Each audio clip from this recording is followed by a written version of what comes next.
Welcome to this IHF program. My name is Luigi Biasco. I'm an interventional cardiologist from Cuneo, Italy. I have the pleasure to be here today with Pasquale Paolisso from Hospital Sant'Andrea in Rome. We are here to speak about the management of chronic coronary syndrome in patients with heart failure. So, Pasquale, I have a case. I have a middle-aged man with 30% ejection fraction. He has a intermediate LAD lesion, and he has been admitted and he has on board just diuretic. So what would be your strategy? We go first for medical optimization, or we go straight to PCI of the LAD? Thank you, Luigi, for your question.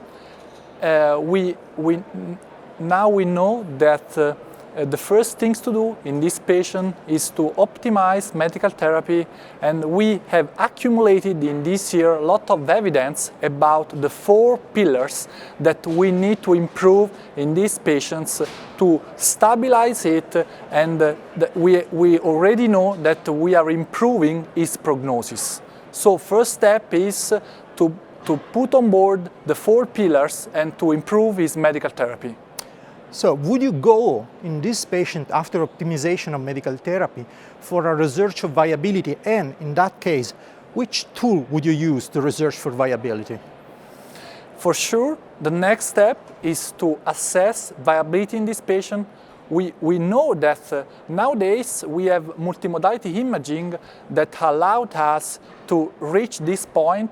Probably the gold standard regarding viability nowadays is the CMR that give us information about presence of fibrosis and viability of the myocardium. So I would say CMR both at rest and stress to assess viability. But at this point, how would you plan to treat these patients, and which strategy would you select for the revascularization? So I suppose that the CMR has provided us a good idea of viability of the anterior and the septal walls. So as we said, I mean, the patient has an intermediate lesion. So before doing anything, I would be absolutely sure that that lesion is functionally significant. So I would go for an invasive assessment of functional evaluation of that lesion. Then I would keep the revascularization strategy as easy as possible, so one-stent strategy, avoiding bifurcation stenting and trying to get the best result, the best angiographic and invasive imaging result that I could get out of the procedure. Let's say that this patient improves significantly in terms of left ventricular ejection fraction after optimization of medical therapy and PCI.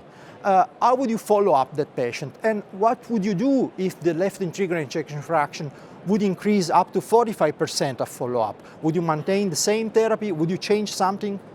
So this is the proof that we are, doing the best for the patients, putting together the optimal medical therapy and also the 4 pillars that we know that are suitable for this patient. And the improvement of ejection fraction is the proof that we are managing in a good way the patients. So I would continue his medical therapy, optimize the dose of the medications, and I will follow the patients in 3-4 months.